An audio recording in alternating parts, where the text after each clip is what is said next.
Hello, my name is Ole Kagan, and I'm the Community Engagement Coordinator with LA County Library, and I welcome you to Work Ready, the art of mindful decision making.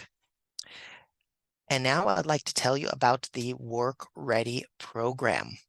Work Ready started in December of 2020 with the purpose of helping people get a job, improve their work situation, and plan a more sustainable career path. We do that in two ways.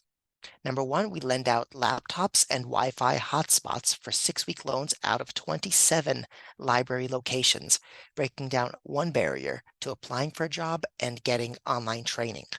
And number two is we provide virtual events just like this one on a range of work-related topics. Resumes, cover letters, interviews are all the basics that we've covered.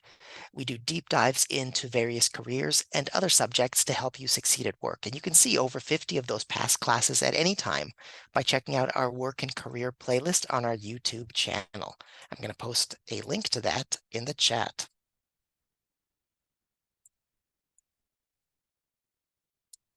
There we are.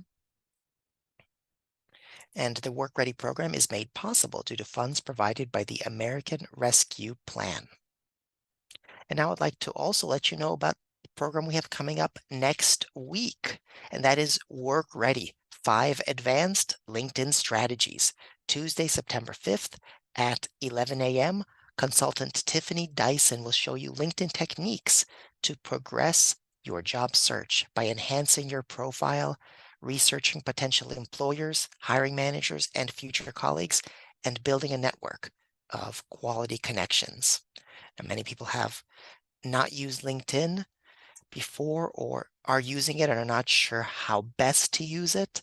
If that's the case for you, don't be scared off by the advanced in the title. This program is for everyone and has the potential to boost your job search. And I posted a link to register for that event in the chat. Again, next Tuesday, September 5th at 11 a.m. And if you'd like to learn more about our virtual programs or in-person events, head over to lacountylibrary.org. On the top right-hand side, if you click the events button, that'll take you to all the events, virtual and in person, out of 85 library locations for kids, teens, adults, and older adults. And if you're just interested in virtual events like this one, you can go ahead and hover over that events tab at lacountylibrary.org on the top right-hand side, and a little drop-down will come up, and it says virtual programming. Click on that, and you'll see all of our Zoom events, also for all ages and all absolutely free. All right, that out of the way, now we can get to our program for today, the art of mindful decision making, and our presenter for today is Siria L. Gutierrez. Siria is a multidisciplined, high-performance leadership coach helping lawyers, small business owners, and Latinx individuals go from overwhelm and dreading their days to work that aligns with their true values so they can go on vacation without their laptops. Siria is a speaker, mental health advocate, mental fitness and mindset coach, podcaster, and personal injury lawyer based out of Las Vegas, Nevada. She's a first-gen professional from Guatemala y Nicaragua, earning her BA from UCLA and her JD from William S. Boyd School of Law at UNLV. Siria is a certified professional coach receiving her training from the Coactive Institute, respected worldwide as the gold standard for coaching. Siria co-hosts the Pivotal Moments HQ podcast, a wellness and mindset podcast with her best friend and COO for the Center for Appreciative Inquiry, Melissa Rabiana. To rest and rejuvenate, Siria enjoys spending time with her partner Matthew, attending live theater, watercolor art, traveling, and attending fan conventions for her favorite show, Supernatural. And now I'd like to bring to our virtual stage Siria L. Gutierrez. Siria, the stage is yours. Oleg, thank you so much for that introduction. Thank you all for being here today and for taking the time for yourselves, really, and wanting to learn about how you can get work ready and the different things that you can do.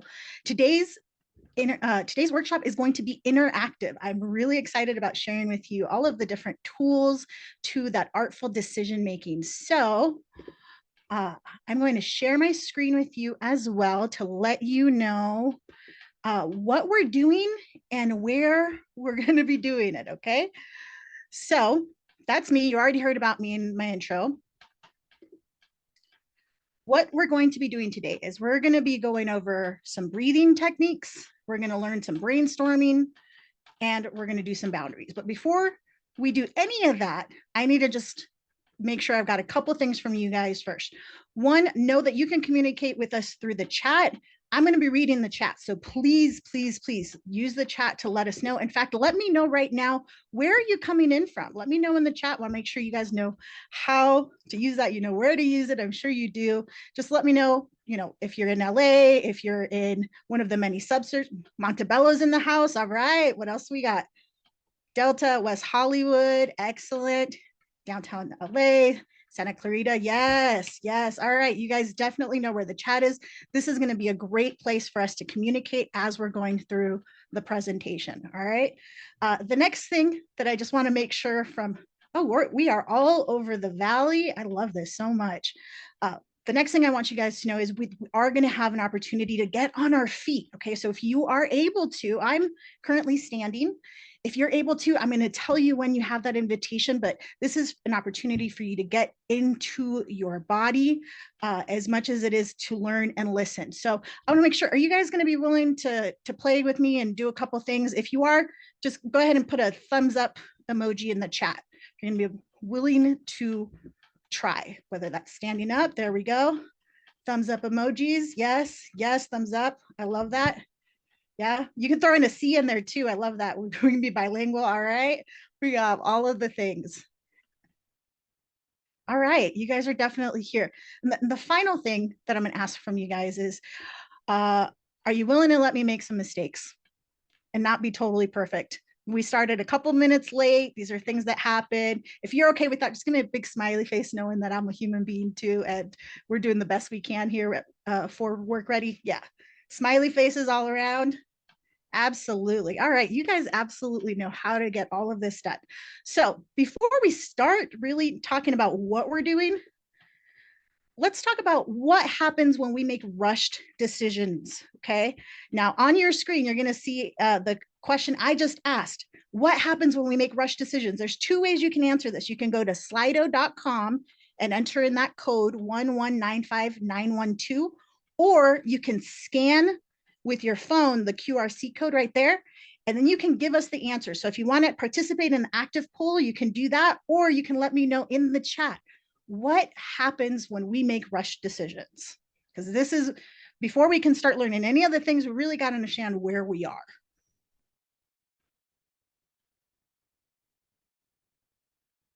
I'm okay with my mistakes management is not, yeah, I get that. We make mistakes.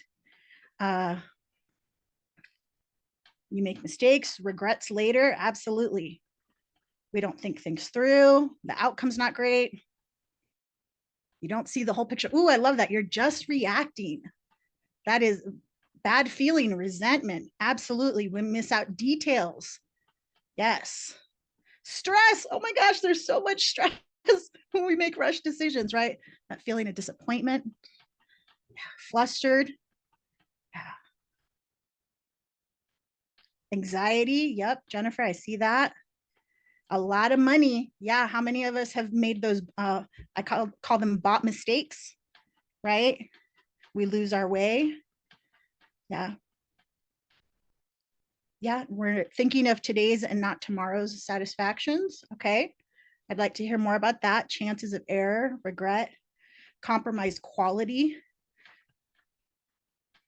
No decision is absolutely a decision, right? So we end up in drift. We end up in this space where we're not doing anything, right? There's opportunity cost. There's so much that happens when we make a rush decision or no decision at all. So great job. We're going to continue to use the Slido and the chat. So you guys are going to see when the prompts come up and we'll be able to talk to one another. Snowballing of mistakes. Yes, hard to trust future choices. Yeah, we start losing trust with ourselves, right? So the way I see it, there's 3 different personalities that end up coming to, or not coming to this workshop, that I've identified through these workshops. The first person is a life committee member. I've been a life committee member many, many times. Okay. This is the person who can't make a decision on their own. And so they constantly call people. So, hey, bestie. Yeah, so this thing happened over here. What do you think? And they get a response from their bestie. And then they go over here. Okay, well, mommy, what do you think about this? Dad, what do you think about this? They call their brother, they call their boyfriend, girlfriend, all these other people. They go to the life committee of people around them asking what to do with their own life, right? But maybe you're not a life committee person. Maybe you're like, no, actually, I'd much rather let everybody else make the decisions because I am really easygoing. You, my friend, might be an avoider. You just, nope, I'm not going to make any decision whatsoever. I'm easygoing, go with the flow, whatever you want to do, honey. And the problem with this one is you're putting everybody else's decisions before your own, and you're giving them all of the power to do that because you don't want to make a mistake. And the thing is, you have a decision. You want to do something. You have an opinion. Everybody knows you have an opinion, but you're refusing to share it with people. And that gets really old and tiresome, not only for the people around you, but also for you. Because one day you're going to wake up at 30 years old, right, of making no decisions, of avoiding everything and realizing, I don't like this, right? Life committee members, same thing. You're going to go around being like, I took everybody else's decisions but my own. Or maybe you're not any of those first 2. Maybe you're making all of the decisions for everybody around you, right? I call this person the martyr. You make more decisions before 9 a.m. than most people make in the entire week. You're making decisions for your partner, for your kids, for your parents, for your employees, heck, even your bosses sometimes, right? They don't know what they're doing without you, right? You're doing all of the heavy lifting and it gets heavy, right? You feel that on your shoulders. You feel like you're carrying this big old weight. And part of the problem with that is that all of the people around you, they stop trying because you don't have boundaries and you don't show them how they can actually do things for you and how they can be empowered to make their own decisions because you're tired of carrying all of that labor. And trust me, it is labor to carry all of that. And so as I've been presenting this workshop, another person came to mind. And this one, you might also be in here. This is the 4th bonus person. This is the intuitive. You might already be someone who trusts your intuition. You might be someone who already knows how to trust their gut. Okay. And if you're any one of those, awesome. I love that for you, for being the intuitive. Most people are not there. So what today's workshop is going to give you is going to give you the opportunity to learn some tools to better tune into your own intuition. Okay. So here's another one of those slides. I'm curious, which one do you think you are? Just kind of want to get a feel for the room. Or you feel like you're in the life committee bucket? Are you an avoider? You a martyr? Maybe you're an intuitive. Yeah. You can use the chat or you could do it over here. Okay. Other. I love this slide. It's one of my favorite things on this. Martyrs. Yep. Life committee member. Yeah. And it's okay if you're able to identify where you're at because you got to start somewhere, right? I've been a life committee member. I've been an avoider. I've been a martyr. I've been all of those at different stages of my life. And right now, I think I'm getting closer to being more into the intuitive path. Yeah, martyrs, caretakers. There's a lot of different things that you guys have going on. And so when we're making a rushed decision, and we've got all of these other people depending on us, it can be very stressful and it can be all of the things that you guys already know. Okay. So, all right, we've got a nice mix here of everybody. Okay.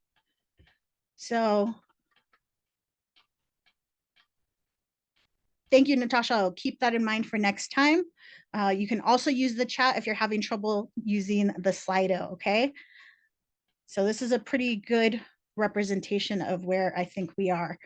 Yeah, we're gonna go around and doing all these things. So instead, let's figure out what is that art to make those decisions for ourselves, especially when we're thinking about work, right?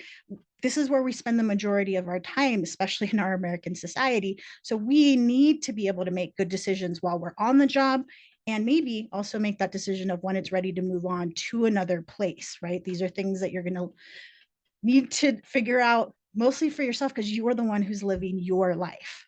All of the other people around you love you and want to help you, okay? And Work Ready, I think Oleg probably does love you guys. He's so invested in this program. People want to help you, but you still have to make the decisions, and you're the one that has to live your life. So how do we stop? How do we stop doing all of this? How do we stop with the madness? Well, I'm going to tell you the same thing I tell every single one of my clients when they were getting ready for depositions, okay? It's quite simple. The art to decision making is to pause and listen. You need to slow down, and you need to learn to listen to you. Okay. You can still have your life committee, maybe avoid every now and then. You can still have some of those things, but at the end of the day, you have to learn how to listen to you. And that's what this whole workshop is designed to help you do. How can you best listen to you? And that's by getting you to pause and to listen. So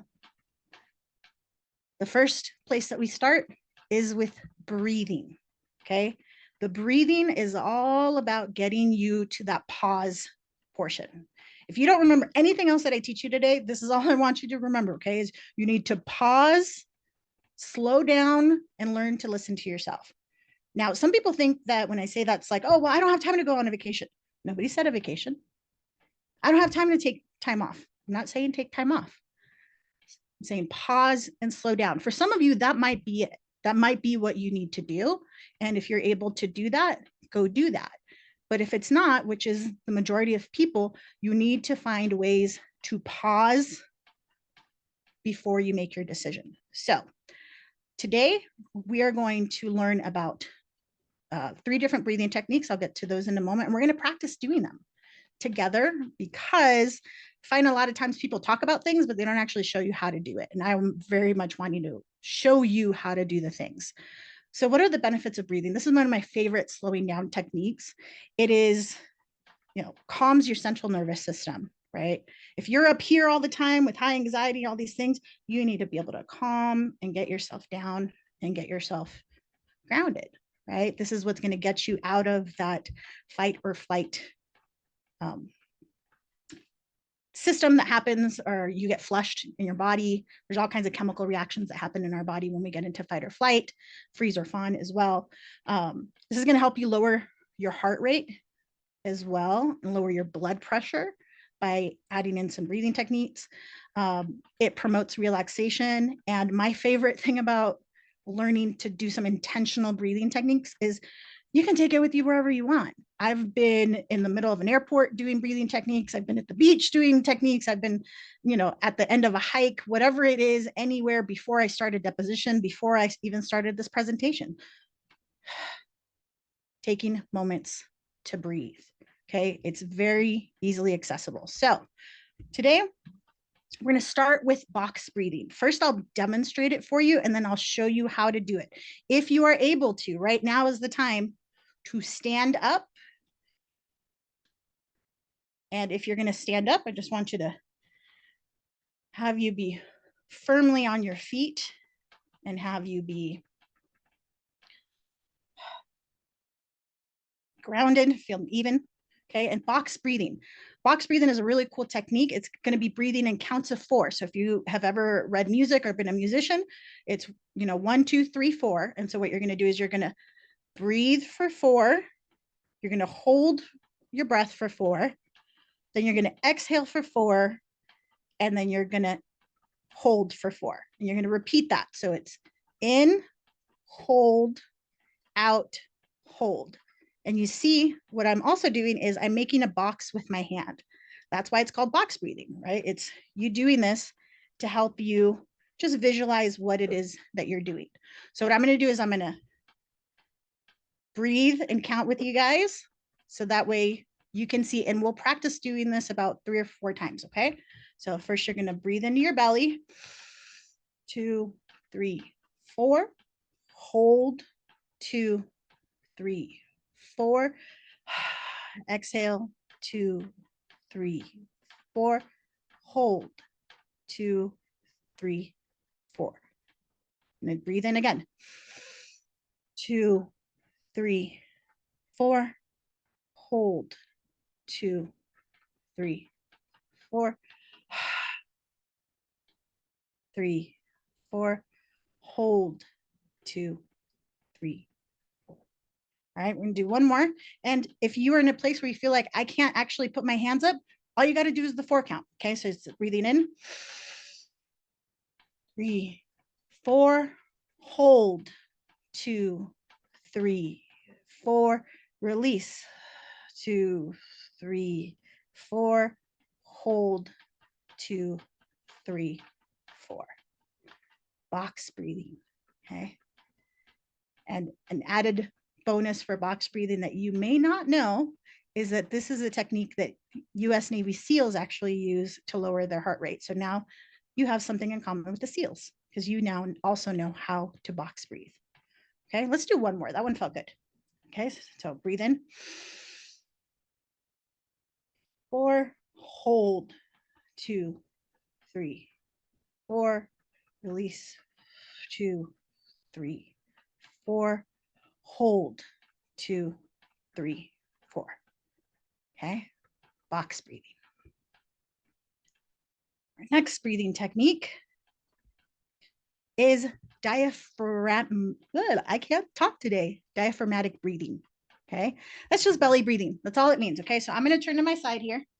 And the way that you do this breathing is what you have up here is your diaphragm. Your diaphragm separates your body cavity and it's a muscle and it goes up and down. Okay, so when you're doing belly breathing, you're going to push your belly out and your diaphragm is going to go down. What that does is it allows your lungs to get more oxygen in, and you take, that's a really deep breath. So when you see people taking a deep breath and they're expanding up here, you're not actually getting more air in, you're just expanding your chest. But if you want to get more air in to really take a deep breath, that's where you're going to do this belly breathing. Okay, so the way to ensure that you're doing it is when you take that deep breath, you're going to push your belly out as far as you can push it out. And I know this is not the most flattering angle, but I'll do it for you guys. When you breathe in and when you breathe out, you're pushing out from your belly as well. Okay, and so what I like to do is I like to put both of my hands on my belly and breathe in and out. And you can do a similar count to the box breathing if you want. I'm just going to have you take a deep breath for like 3 counts. Okay, so if we take a deep breath together, you're going to see how big your belly gets. You're going to hold that. You can see I've got a big old belly. And if you're noticing, I'm breathing in through my nose. Okay, as much as you can get into nasal breathing, it's going to be better for your overall system. We do a lot of breathing and cleansing and other things that happen in our bodies through nasal breathing more so than breathing through our mouth. So when having you do these breathing techniques, do them through your mouth as much as you can. Okay, so take another deep breath into your belly. Let your belly get big, hold it, and release through your mouth. Okay, we're going to do one more. I'm going to do this one on my side. And this time I'm going to bend over because then we're going to get all of that air out of our system and completely out. Okay, it gets all of that stale air out. So we're going to take a deep breath.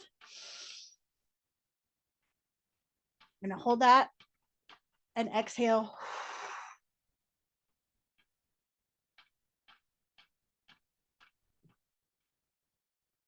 If you bend down, you're going to see that more air does come out, right? Like, ah, oh, okay. So this is belly breathing. I love doing some good belly breathing just when I really need to pause and I don't want to spend the time thinking about the numbers. This is a great technique. It's actually one of the ones I first learned was the belly breathing. I learned that from a vocal coach. And the final breathing technique we're going to learn today is 4-7-8 breathing. Now, 4-7-8 breathing is a great breathing technique to get you to fall asleep. So if you're having trouble sleeping at night, which we need, it's one of the things that we need to be physically well is making sure that we're getting enough sleep. 4-7-8 breathing is your friend. So the way to do this is you're going to breathe in for 4 counts, you hold for 7, and then you release for 8. Okay, so it's the breath, holding, and twice the release. This is a relaxation type of breathing, which is why it's a great one to do if you're having trouble getting to sleep. Doing a couple rounds of this is going to get you to relax. Okay, so for 4-7-8 breathe, I'll count us and you guys do the same breathing. Breathe into your belly. Okay, so go. Take a breath. 1, 2, 3, 4. You're going to hold it for 7, 2, 3, 4, 5, 6, 7. Release. 7, 8. Okay. Breathe in. 3, 4. Hold. 2, 3, 4, 5, 6, 7. 2, 3, 4, 5, 6, 7, 8. I'm going to do one more. Okay. Breathe in for 4, 3, 4. Hold. 2, 3, 4, 5, 6, 7. 2, 3, 4, 5, 6, 7, 8. Okay. Take one more breath. Here's the coolest part about this is you can choose your favorite one of these breathing techniques, a combination, and do about 10 rounds. And 10 rounds is about 2 minutes. It doesn't take very long to get you to pause, okay? That's what all of this is about, is getting you to pause and slow down. Whatever technique is that you need to use for you. So, which one of these breathing techniques will you commit to practicing? I'm just curious. So you can let me know in the poll or in the chat. And while you guys are deciding which one you want to commit to, you know what? Yeah, I do want to give this one a try. I do want to have this in my day. I want to tell you a short little story. I've been practicing law for the last 13 years. And for many years, I worked with this wonderful paralegal. And she'd come in frantic and just, oh my gosh, Siria, like something's happening or really stressed out. And what I would tell her is like, all right, calm down, breathe. She'd go, Siria, if you tell me to breathe one more time, I'm going to strangle you. I was like, oh, okay, I get it.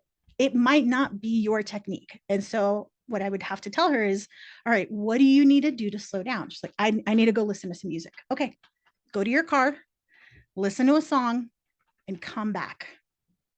Okay, want to try belly breathing, 4-7-8, 1 and 3. Yeah, you guys, any one of these, you guys can try and slow down. But if breathing is not your thing, if you're like, you know what, this isn't one that I really want to try, I want to try something else.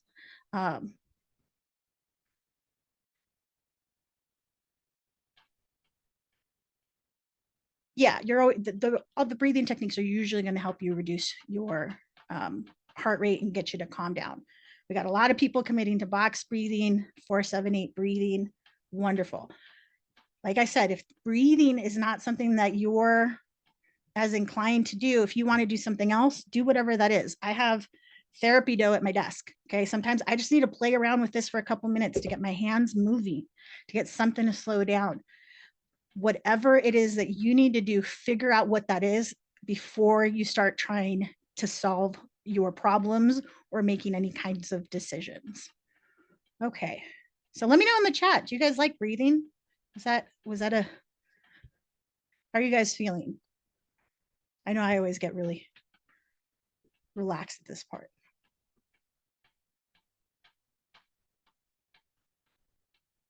Yeah. It feels good, right? And it didn't take very long. That's the best part. Yeah, I love some box breathing. It makes a huge difference for us to be taking this time and just learning some of these things, okay? So I'm ready to take a nap. All right. So what this is all done now is when you're in fight or flight, okay, you're way up here where you might have been before we started, or just when you're stressed out, you lose access to your prefrontal cortex, okay? Because what your brain does is it shuts off any activity to anything it deems non-essential.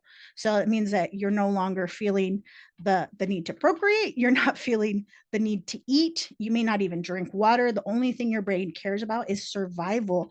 And guess what? The prefrontal cortex, that's the newest part of our brain. And the old part of the brain, the one that's been there surviving for, however many millions of years, is saying, yeah, I don't need you right now, brain. Okay. Slowing down gives us access to this. You have to figure out whatever that slowing down technique is, because we want you in the state of knowing I'm in a good spot, I'm safe.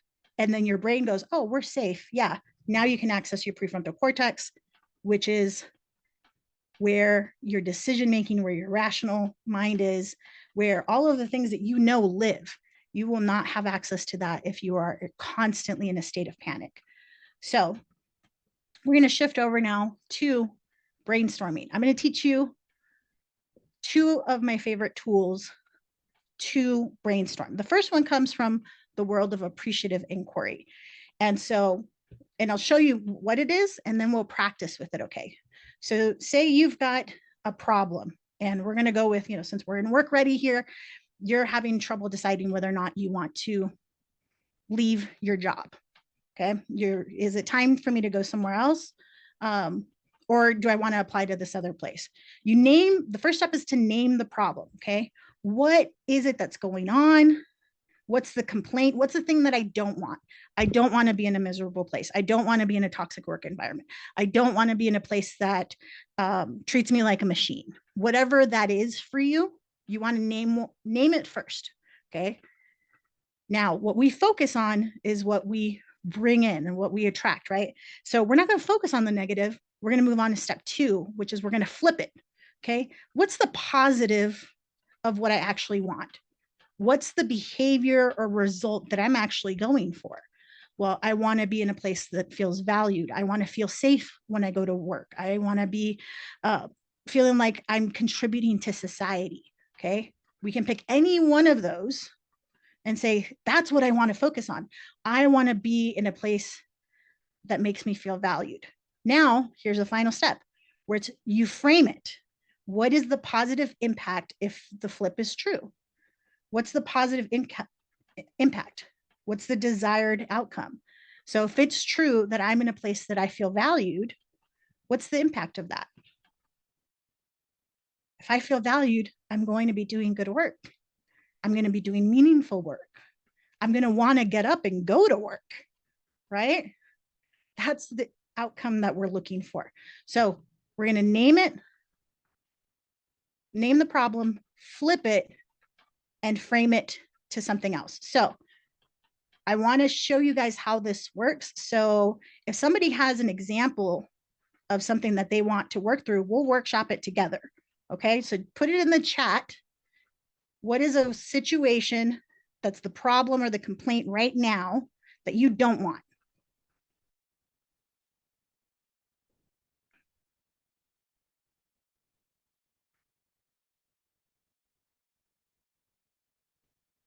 Other employee drama. Okay. I do not want their drama. I don't want to be dealing with that headache. Arriving tardy to work. All right. I think I can do both of those. Okay. So let's start with drama and showing up late. Okay. Being tardy to work. First, we're going to focus on the problem, other people's drama, people gossiping at work. Okay. If we're going to flip it, what is the positive opposite? What do we think you actually want if you don't want other people's drama? Put that in the chat. We will make the slides available. However it is that Oleg wants to do that, we'll make sure you get a copy of all this. Peace at work. Yeah. Good coworker relationships. What else? What's another positive opposite of what it is that you want here? More connection with colleagues, feeling supportive, not negative conversations. Exactly. If this was true, that you could have meaningful work, teamwork, a healthy work environment, what is the positive impact of that flip? What's the desired outcome?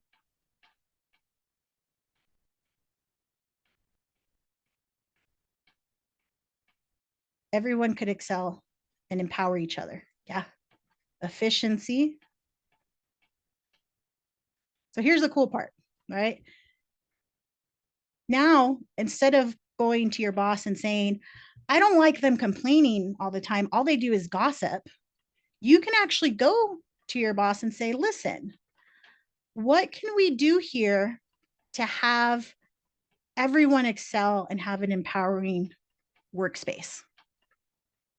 You have every power and right to go ask that kind of a question.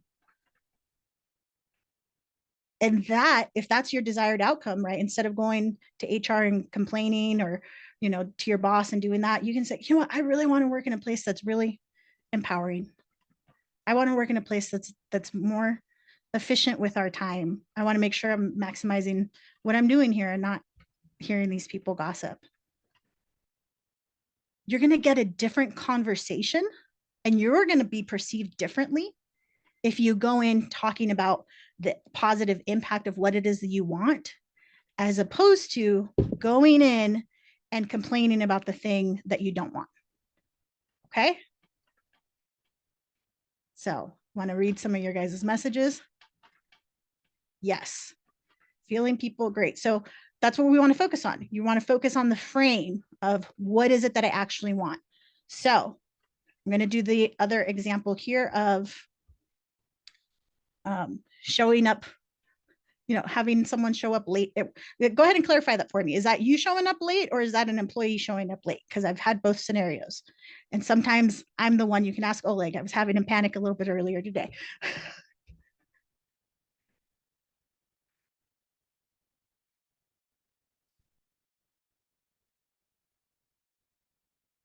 Usual tardiness. Okay. So there's a lot of that. Veronica, go ahead and put that question in the Q&A, because I'll think we'll be able to answer that later. So, but I want to make sure it doesn't get lost. So, okay. So if you have, there's some usual tardiness. I want to quit my toxic job. Okay. I hear you guys, right? Like there's a lot of different things that we're seeing what the complaint is. So if we have people who are usually tardy, right? You usually late, running late, whatever that is, that's the first step, is naming it. Okay. Person is late. What do you actually want? I want someone, you can say, I want someone to be on time, but what is it really that you want? I want someone reliable. I want someone who I don't have to worry about. I want someone I can trust on my team. I want to know that I can go on vacation without my laptop, all of that kind of stuff, right? So that's the flipping it. And then you decide, well, what's the impact of those things if they're true? Well, I want to have a trusted teammate. I want to have a trusted team. I want a team where we know that, hey, if one person's out sick, somebody else is going to cover, not because they have to, but because we all want to make sure we're succeeding. So that's what you're focusing in on, is the frame. And then you can go to management, you can go up the chain of command, you can say, hey, what can we do to try to foster this? You absolutely can do this. It isn't something that is just limited to supervisors or managers or from the top down. You can take ownership and do this in your own departments, in your own places, wherever it is that you are, and trying to do those things. Now, I saw someone ask, well, what if I try these things and like nothing is working? Keep in mind, a lot of the times we might be doing all of the work, right? We might be working on our mental health, our physical health, our financial health. We might be working on all of those different areas. And the systems that we're in may not support that. And if that's the case, that you're in a place that is not supportive of those things, then it might not be you. It might be the place, in which case you figure out that next step of figuring out, where do I go next? What do I want to do? And you can figure that out, right? You can name it same way we've been doing it today. You name the thing that you don't want, you flip it to what it is that you do want, and then you really think about, what's the positive impact if this is true? And then you're able to start going down that road with people and focusing on what it is you want versus the thing that's your current reality. Okay. So this is the positive framing. Okay. So the next technique that I'm going to show you is, I'm going to show you the self-coaching model called CTFAR.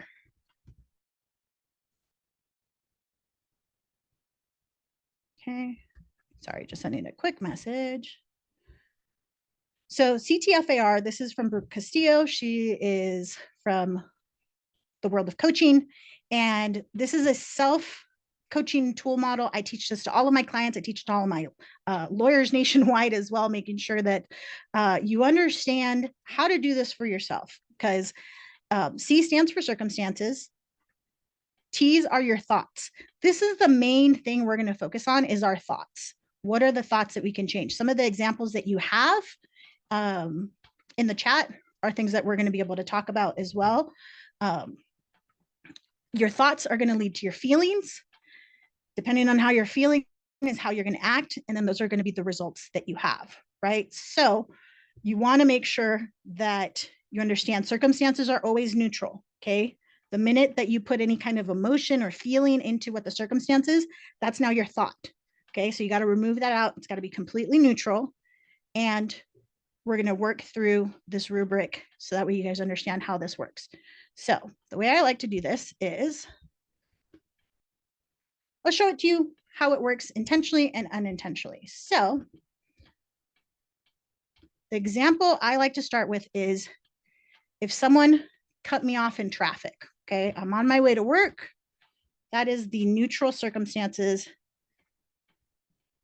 Cut off in traffic, okay? Now, if I say someone cut me off in traffic, is that neutral? Let me know in the chat. What do you think?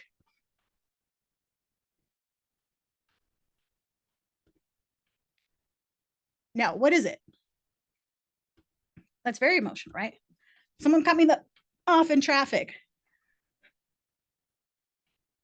It's anger, not neutral, exactly. It's aggressive. You can already feel all that, right? So if that's my thought, is someone cut me off, my thought is, that bastard, okay?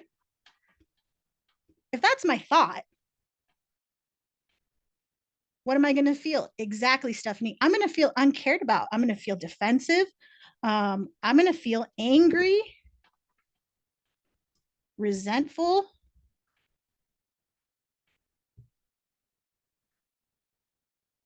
What else am I going to feel? I'm going to be ticked off. Yeah. And then what's going to be my action? Anger does have a place, Stephanie. It totally does. I'm not dismissing it at all. We just don't need to live there. Okay.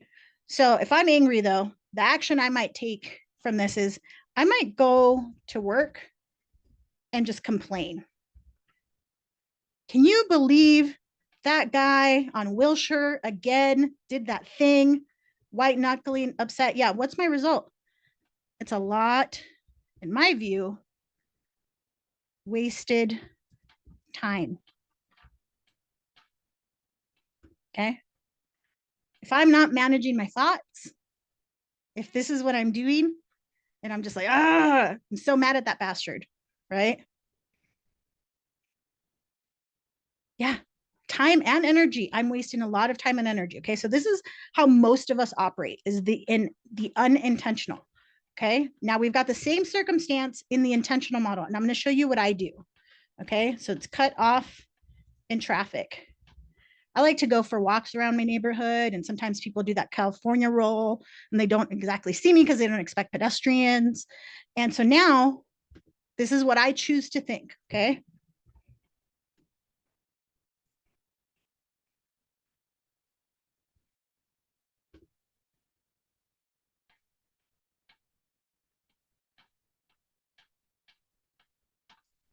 I choose to think they must need a poo. That's it. We've all been there. Every single time someone cuts me off in traffic, this is what I think, right? What's the feeling I get? It's a little bit more compassion. It's a little bit more empathy of, hey, I've been there. Who hasn't been there rushing home or got some kid in the back saying, I gotta go, even though you were just at the gas station, right? This is what I would rather think. I could have some empathy, take some action. Maybe I'll laugh, right? If I have some empathy, I might laugh. I might send them some positive vibes. I hope you make it. And my result is I move on.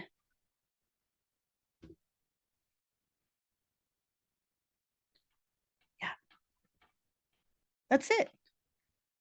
The goal is to choose the thought I'd rather think, because at the end of the day, I don't want to be thinking about the guy that cut me off in traffic an hour ago. He doesn't matter. It wasn't about me. I wasn't hurt in the process. That's all I need. Okay. So this is the CTFAR model. You get to choose what that thought is. Okay. So sometimes what I do is I'll have my post-it note and I will just quickly do this. I can do it so fast now that I don't need to write it down, but while you're learning how to use the system, please do that. So C is for circumstance, T is for thought, feelings, actions, results. Okay. So I'll just go back and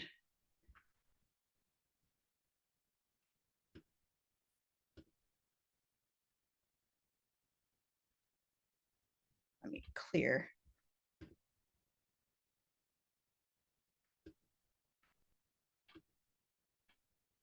Just going to clear all of those because we can work on one more example, but I'll show you again. So it's really working on that. So what is a circumstance that you guys,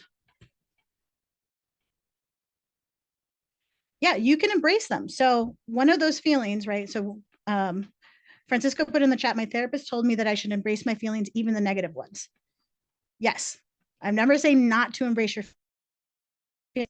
What I'm saying is look at what is the thought that's coming up with that and let yourself process through that, right? Because you might be able to see, well, you know what, that's not actually true anymore. Or maybe it is true and you give yourself some compassion with what that is. This is really for those unintentional kind of intrusive thoughts that come in that we're thinking about. And if we are doing this of, oh, that, you know, I'm always getting passed on for a promotion, or I'm not getting selected for the job, right? So let's use that one for an example, since we are doing things for work ready.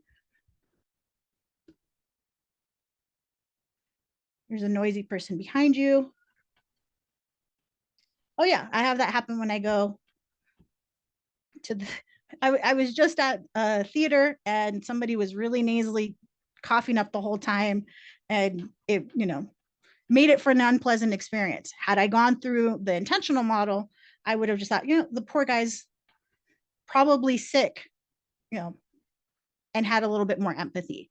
But I didn't do that in the moment because you don't always think about the things, even when you have all the tools. So, but let's just say the circumstances, I'm applying for jobs. Okay. And my current thought is there are no good jobs.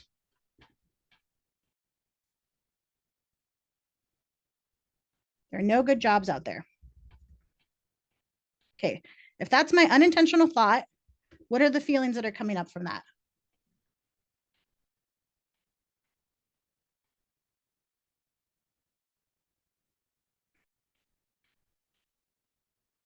Dejected, fear, hopeless. Yeah. I'm going to go with hopeless. But yeah. These are all things that you're going to feel. And if I'm feeling hopeless, what are my actions? Well, I'm probably going to stop looking. What are some other actions you might take if you're feeling hopeless? And let me know in the chat.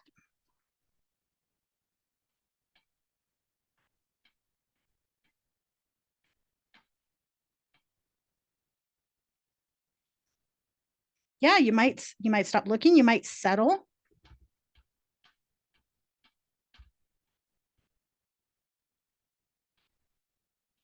And then what's your result?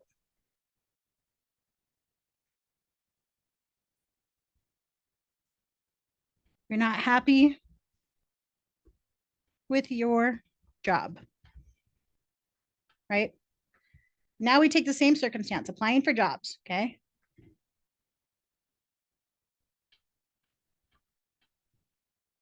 Okay. What's a better thought that would better serve us?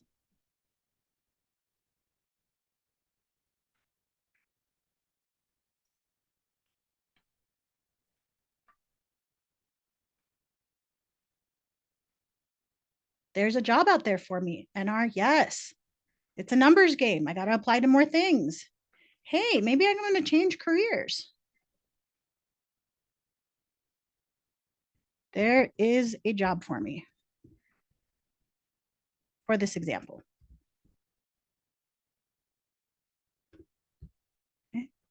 Yeah, you might be more optimistic. There's a job out there for me. So then, good job, Veronica's jumping ahead. What's the feeling that would give me? That would make me so optimistic. It would make me feel so good about, you know what, there is something out there for me. And maybe I do make that job. It's going to keep me motivated. Yeah, what are my actions? I'm going to keep applying. I'm going to keep looking. I might even start something of my own.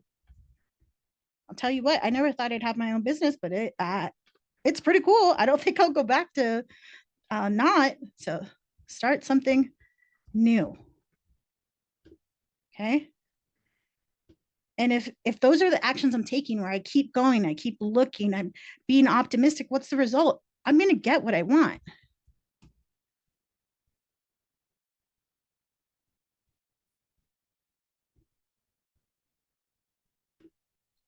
You're just going to get it. That's all it is, because your thoughts are going to inform your feelings and your actions and your results. Okay. So CTFAR model, something that you can start using right now with any of your circumstances that you have. Okay. So, okay. Any questions on CTFAR before I move on to the last portion of our presentation today?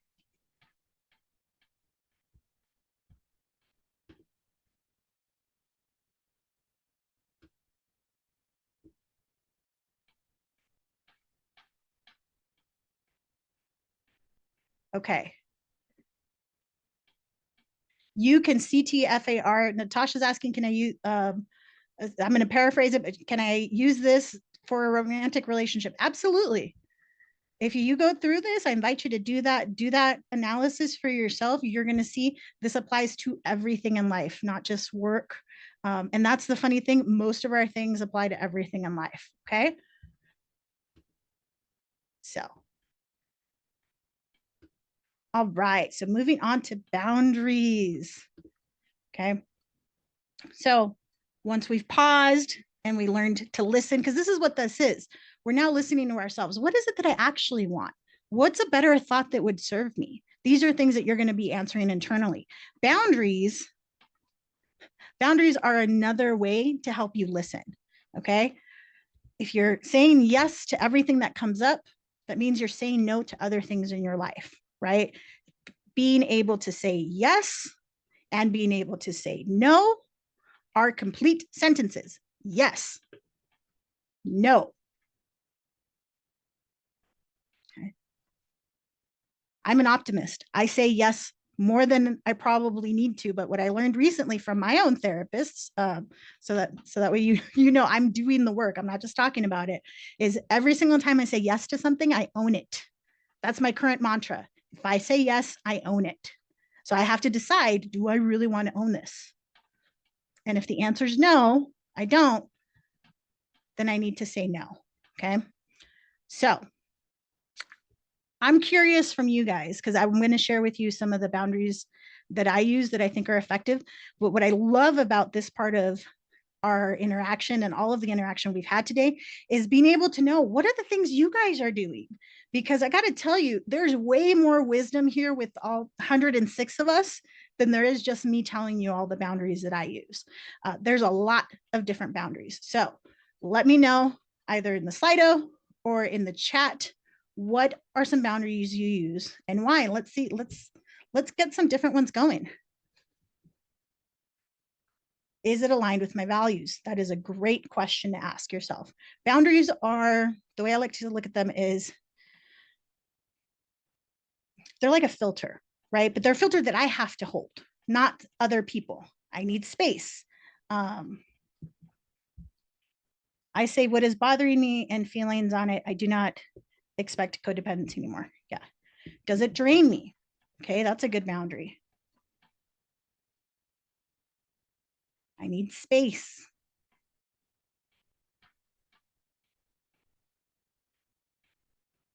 How does my stomach feel when I decide yes or no? That's a great one. I limit how long I see a toxic person. You know what? My parents live 20 minutes away. I see them about 4 times a year. Okay. They're toxic. These are things to protect ourselves. Okay. Do I have enough time to commit to this? That's a great boundary. Do I feel respected? Ooh, I like that. Am I going to see myself getting overwhelmed? Is it going to disrupt my inner peace? Just got chills. Yeah.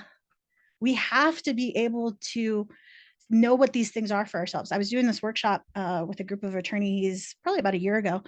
And one of the boundaries that came up was, when I drive to and from work, the time between my house and the freeway or the freeway and work, I don't listen to anything. It's just quiet time.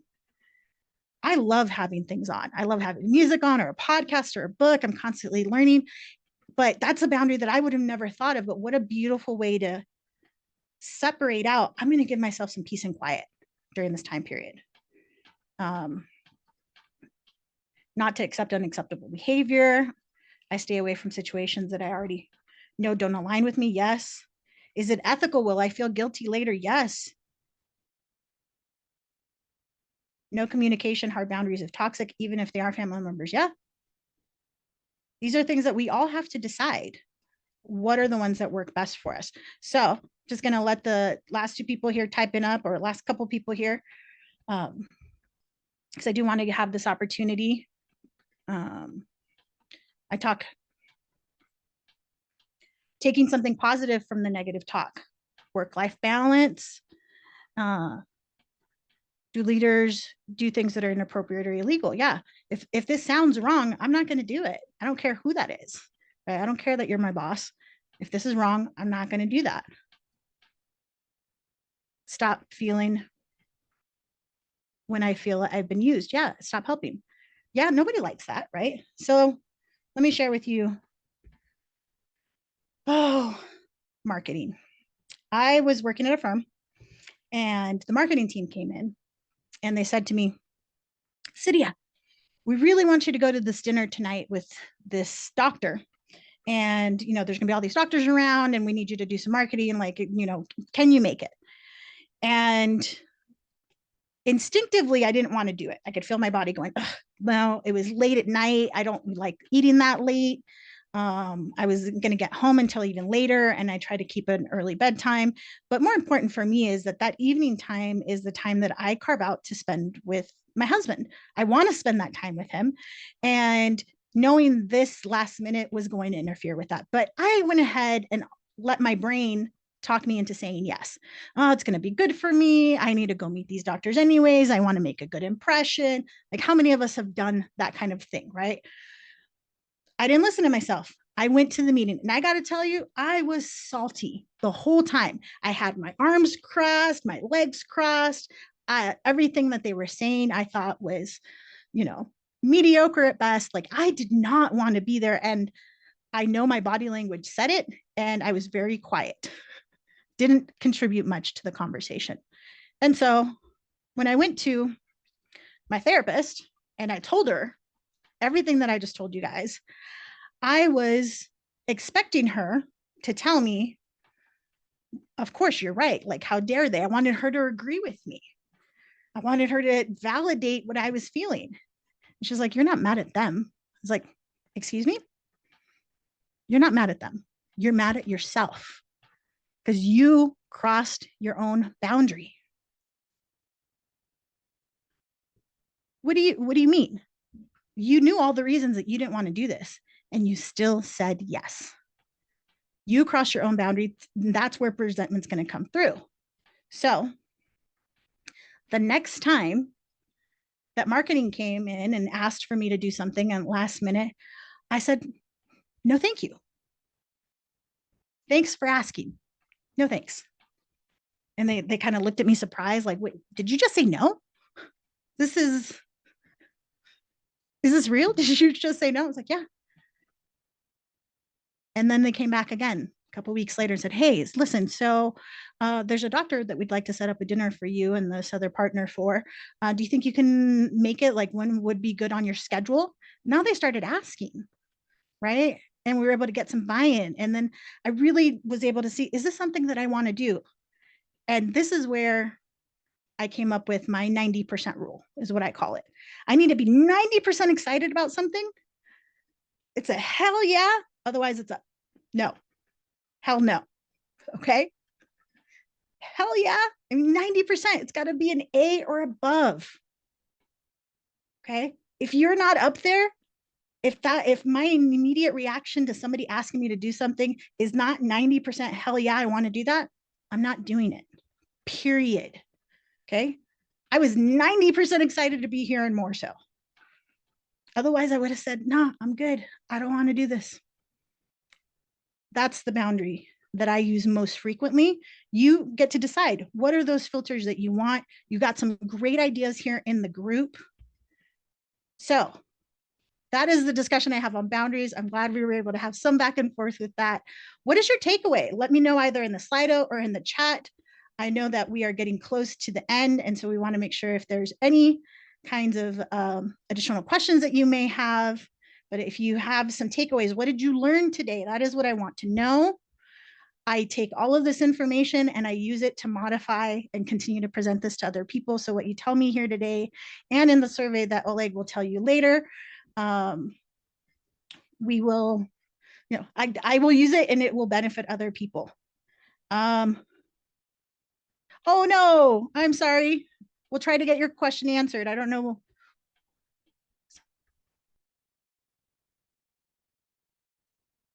What's best for my life? Yeah. Me first, what's best for me? Take time to get to know yourself. Yes, that's my number one rule. You have to know yourself. You can learn all of the different things from other people and other things, but if it doesn't resonate for you, that's okay. You are free to move on and you are free to figure out what works for you. Life is, it's kind of like a buffet, right? Yes. Breathing is very simple, effective, good reminders, 90% rule. Yes. Frame your breathing, brainstorming boundaries in a positive way. Self-talk is absolutely important. Yes. Flip my thoughts instead of holding on to them. Yes. If If you say yes, own it. I know, isn't that huge? I literally just got that in the last couple of weeks. If I say yes, I own it. Pausing and listening to myself, I can get better perspective. It's okay to say no. Good, Cynthia. I'm glad that it made it clear. And it's a start, right? Because our boundaries change and they fluctuate, right? Sometimes it's figuring out, okay, maybe it does make it better for me to say no at this time. Or maybe there is a reason I could say yes and be more flexible. So there's a lot. The self-coaching tool made it easy. Yes, there's so many different things.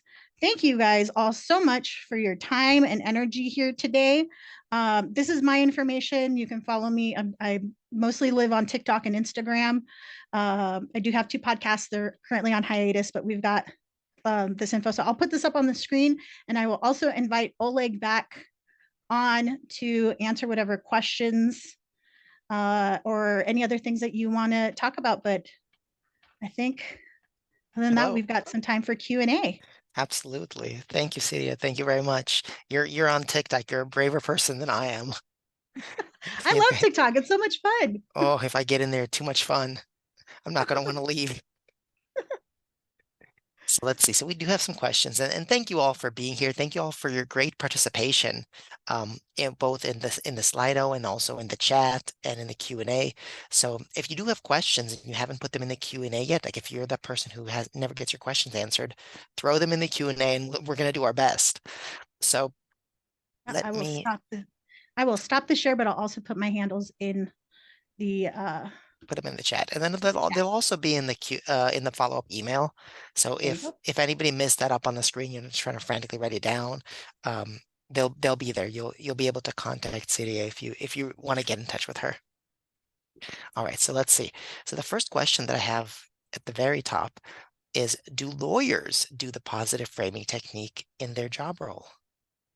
Some lawyers do. So I currently help teach in a plaintiffs national consulting group that helps lawyers who are going to trial. So they're the people actually talking to the people, do this kind of stuff. So some of them are learning it. Not every single lawyer. It's not something that's taught in the curriculum. It's law school or anything like that. Should be taught in lots of different spaces, but not currently. So I would say generally, no, they're not doing that.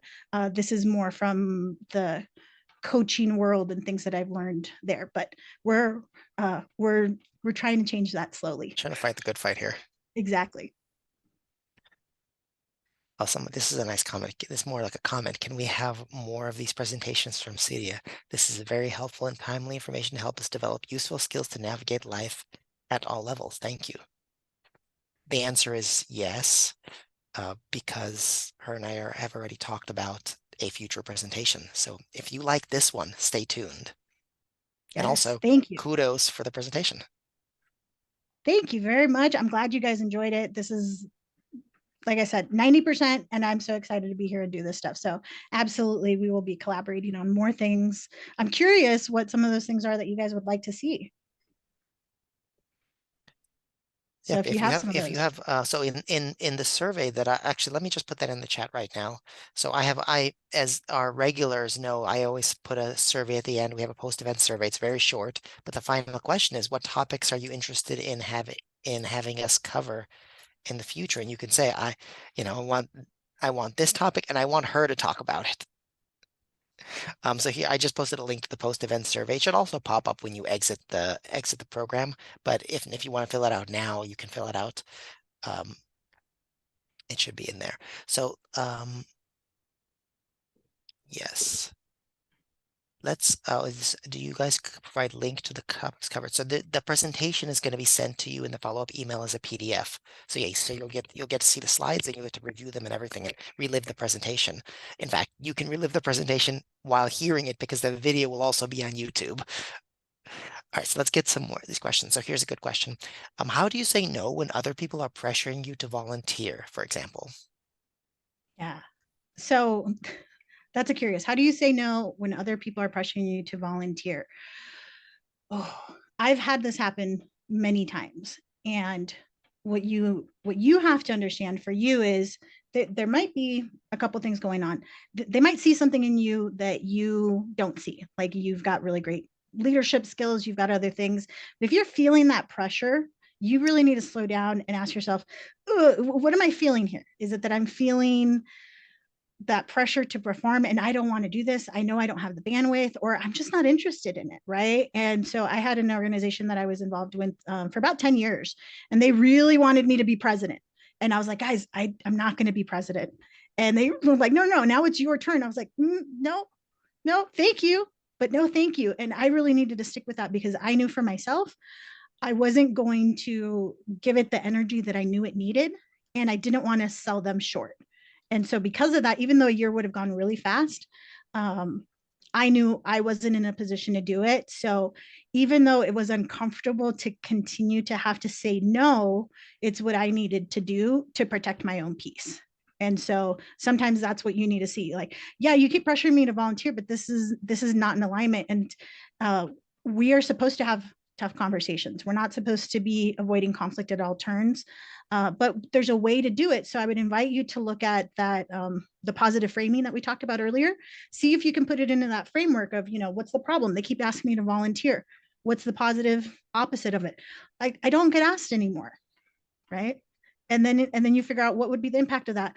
I would feel better being around here without having that pressure of doing more than what I already do. Because if you're volunteering, you may already be giving what you can give. So really figure out which framework might work best for you, and then approach it from that more positive outcome of what it is that you want to get. This is actually a topic that has also occurred in my life so much, Mm-hmm. because I like to help. But I realized just because I can do something, and we can all do a lot. Just because we can doesn't mean we should. And that goes back to the framework and just the things that you were talking about. And also, if you say no to folks who want you to do X, Y, and Z, and then they get salty about it, that's kind of a red flag. I mean, they're outing themselves in a way to say, well, we don't care about your boundaries. We're just going to keep pressuring. And if they're showing themselves that way, then you got to think, well, do I really want to be helping, these people? I mean, there's a lot of people you can help that are going to respect your boundaries. Yeah. And it also, I mean, I love that you bring that up, Oleg, because you can also say no and you don't have to explain it to anybody. It's just no. If they come back with why, I I don't need to explain it. Most people won't come back with why, but sometimes people can get pretty aggressive and start asking that why question afterwards. You actually don't know anybody an explanation at all. Yeah, it's nice if you can, but you don't have to. Yeah, exactly. So here's a question about the breathing.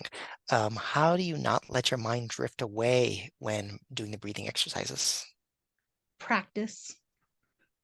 You just practice doing it. It's just like meditation. The first time anybody meditates, it goes everywhere. Yeah, you just practice doing it for a little bit and know that you'll get better and better over time. And sometimes it's just acknowledging, oh, I'm thinking about that. Okay, well, I'm breathing right now and letting it go, because it'll, your mind will just float new things to you. And I think it was, oh, I can't remember.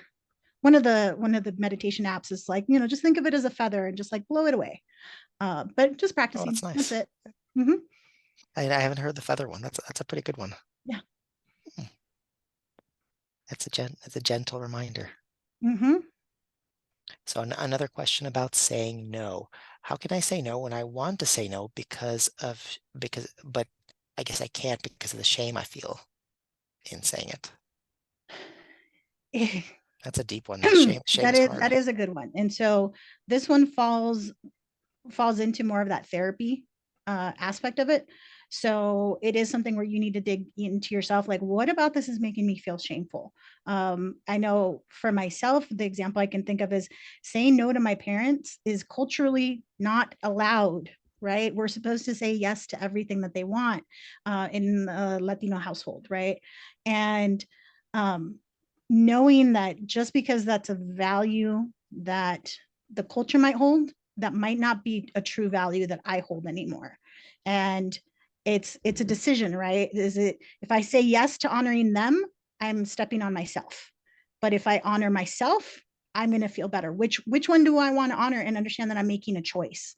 When we do that, then we're going to feel more in alignment with whatever it is that we're doing next. And it takes some of that shame out of it. But some additional resources is I would look at Atlas of the Heart, Brene Brown's work. It's a it goes through all of the emotions. And well, first of all, she's a shame expert, if you don't know that. But in there, you can see what shame is pointing you to in that chapter. They're very short chapters, but it's got all of the emotions in there. It's actually a pretty interesting read. I'll post a link to that as well, because we should have the book at the library. So I'll post a link in the follow-up email as well. Okay. Atlas of the Heart. So the next question. This is a great presentation, but sometimes people use some of these techniques in a passive-aggressive way. How can you can you give us advice about avoiding this outcome?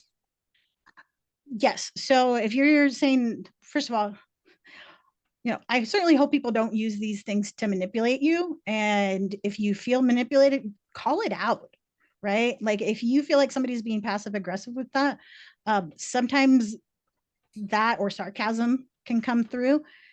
I encourage everyone to call it out. I call it out probably more so now than I ever did before because I'm more comfortable with it. But knowing that there's an opportunity for me to say, did you mean to sound passive aggressive with that? And they may, no, not at all. I'm sorry if I did. Right. Sometimes it's just a miscommunication. That's how I would do that. Also knowing the difference between what's yours and what somebody else's. The recent Jonah Hill example, I don't know if you guys follow pop culture. I do, like, way too much. That, weaponizing therapy, we don't want to be doing any of that kind of stuff. We want to be owning our own things, what are our own boundaries. But if you do feel like someone is being passive aggressive towards you, call it out, and figure out, okay, what is this? You can also see TFAR it to see, well, here's the thought. My thought is they're being passive aggressive about it. What if it's a different thought that you could have? Like, it's actually not about me. They're doing something else. I usually go with, it's not about me. It's about something else they have going on. So that makes sense. You just shout out that acronym so fast. Can you do that again? Because I want to lodge that into my mind. CTFAR. CTFAR. I just CTFAR'd it. Yeah. Exactly. I just seat farted. Wait, no, never mind. That doesn't sound right. That came out of my mind. I'm out too fast. I'll have to think about it differently. All right, so can we have a copy of the presentation? Will this presentation be done again? I think this would be great to share with my team. Well, that's fantastic. So the presentation will be sent via follow-up email. So the PowerPoint, the slides will be sent as a PDF. So, absolutely. And then it'll be on YouTube. So they can watch it anytime they want. And alternatively, just because, I am a speaker, if you want to reach out to me, then we can arrange something for your teammates or, the business you're at. I do that too. And it's a lot of fun to get me in person. So just an invitation. There you are. You're doing it now. All right. So let me see. So the question starts, you don't have to answer all of these. Maybe you want to take a look, Siria, at Anita's questions, and then you can decide which ones you'd like to answer. That. So I do the breathing. I do not do the breathing every single day. I try to meditate. So I find that sometimes I'll do things for like 3 months, and then I'll take a small break, and then I'll do it again. So I do things in seasons is more of what it is. So the thing that I do try to do daily is some sort of movement, some sort of exercise. I also do morning pages in the morning, just like a brain dump. It's from Julia Cameron's The Artist's Way.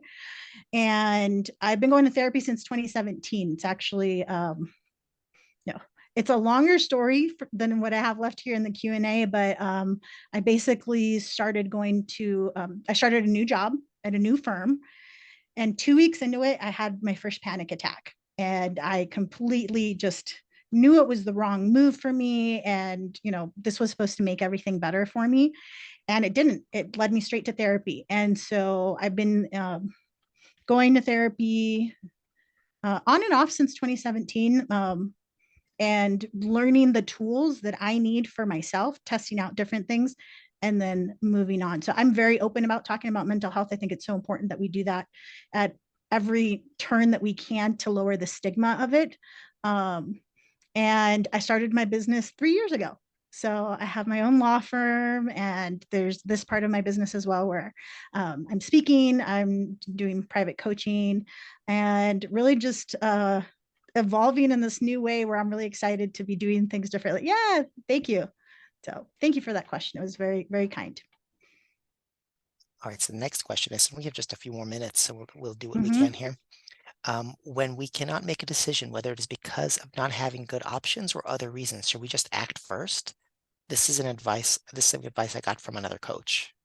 Uh, I would not say act first. What I would say is if you are having trouble with something, decide on your intention.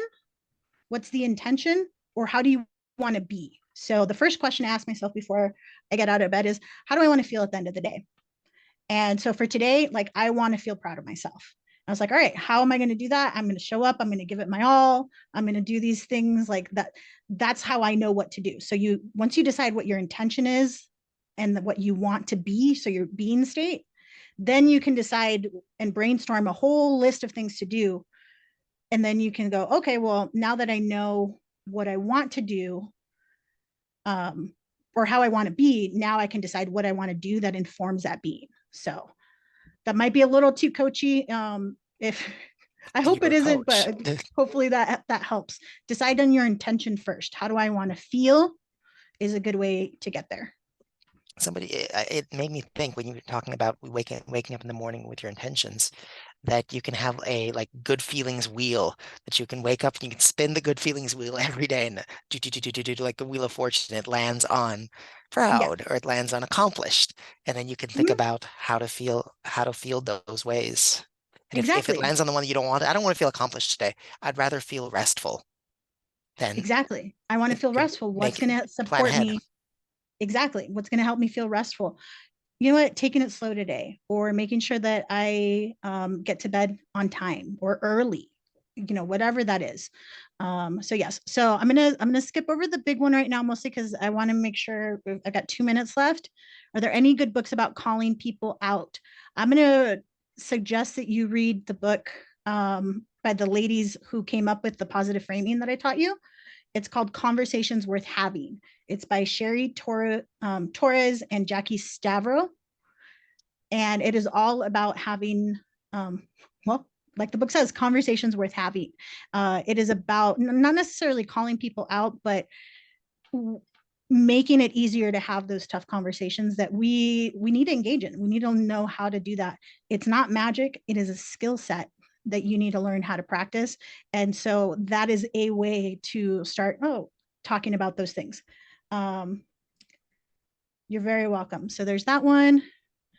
Um, The last one is the same. It's the same idea. I think it's just condensed. okay, Uh, let's see. so, I mean, I can summarize the question. Yeah, let me And then let that's me see that's a if I good can. one to what's I think that's a good one Mhm. to conclude with because it's a really Sure. important question and this person is having a hard time. So I think some of the advice you could offer would be helpful. Okay. So this person she has no time in her day. She's a caretaker for both parents who are at various levels of disability. She's disabled herself. Um, she's having trouble finding a job Mhm. because she doesn't have updated skill set. And when she had a job, she was not able to keep it because she had too many things to take care of her parents. So there's all the things that come up in life that just seem to be contributing to a constant state of overwhelm. And so it seems like there's always something different and there's always bad luck happening. Mm-hmm. No, I hear that. So I was able to read through that. First of all, Mhm. thank you for sharing all of that, Christina. I know it's not easy to talk about that and to be the caretaker for two parents who are aging and having several issues like that. That is a difficult position for anybody to be in. One of the immediate things that comes to mind is there an ability for you to become a personal caretaker of any kind? Uh, Personal caretakers can get paid by government programs of some kind. I'm not exactly sure which ones California has. That might be additional resources, but I would be looking to see if the time that you're spending with them um, can be compensated through some other programs. So that would be that would be a place I would point you to. But the question, what would you say the crux of the question is, Oleg? I think the bigger question is this person has too much, so much going on, Yeah. to the point where there's just no time for her, and there's no Mhm. time to sort of claw ahead, to get out of that, all of that stuff. Yeah. Because it's so everything. There's so much happening every day. Mhm. It's just overwhelming. Yeah, it is overwhelming. I completely hear what you're saying with So that. And how so, do you prioritize? How do you start to kind of, how do you see the light? yeah, um, it, I don't think there's one answer to it, but what I'll say is you have to get yourself into a place where you feel safe and emotionally safe, physically safe, all of that. And I start with that because from there, wherever it is that you're able to do that, the pausing and the listening that we talked about today, then you're going to be able to maybe see a little bit better of what it is that you need to do and what are things that maybe you're putting on that you don't want to take on anymore, that maybe there is other resources or other places that you can do that. So if there's some time for you where you can get that quiet time for yourself, I know it's hard. See what you can find and just start small. Give yourself that grace more than anything, because that's what we need. Is we need to give ourselves some grace, start small, and slowly build more and more um, of your own toolbox of whatever it is that you're going to need, whether that's additional boundaries with people, whether that's figuring out, hey, I need to focus on work, so I need additional help, or I need them to be able to go to an adult daycare, whatever it is that you need to do. You're going to figure out what those right moves are for yourself once you get yourself to a place where you can actually think and tap into your own tools. And if you don't know exactly what those tools are, I'd also look at different places. Oleg, do you guys have a Dress for Success in the LA area? I think you might have. I suspect that there is a Yep. chapter. I don't know for sure, but yeah, I mean, Christina, email me, and I can also help find some resources. Yeah. And so the reason I ask is if you guys don't know, Dress for Success is a great nonprofit organization that helps people get clothing. And I'm pretty sure that they have one in LA. It's a pretty robust organization. And they also offer coaching. So that's why I bring it up. Somebody in the chat said they closed down. But Oh, we'll see. okay. We'll see. We'll take a look. I mean, because there's Well, other yeah. organizations that do similar work. Hmm. Yeah. All So, right. Well, Celia, thank you very much for all of this presentation, this useful advice. So many people in the chat and out there have found it useful, and hopefully we'll take some of this on and find it useful moving forward. I know that I stood up and did the box breathing, and I think I'll be doing it in the future. I did the thing with my hand, and that was neat. So thank you very much, and thank you to all mhm. the folks out there who stuck with us, who participated, and who will hopefully be back next week, and in the future. So, Yeah. all And I will see you guys next year at some point. So thank you. right, see you all next time.